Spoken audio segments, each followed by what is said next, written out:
अस्सलामुअलैकुम, मेरा नाम मोहम्मद इब्राहिम हसन है। आज मैं पीस और गिलगित बल्तिस्तान के बारे में बात करूँगा। दुनिया में 14 पीस है जो 8000 मीटर से बुलंद है, जिसमें से 5 पाकिस्तान में है।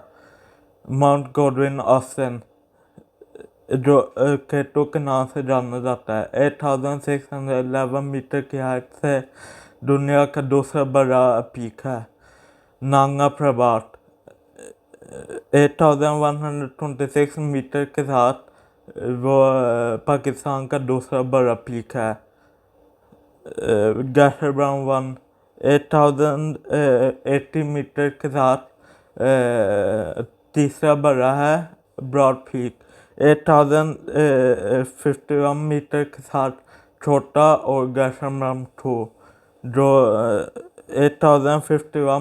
8035 मीटर के साथ पांचवा बड़ा पीक है दुनिया में। अगर हम बात कर रहे हैं 7000 मीटर से बुलंद पीक की, तो पाकिस्तान में 108 है। आपकी तवज्जो का शुक्रिया। पाकिस्तान जिंदाबाद।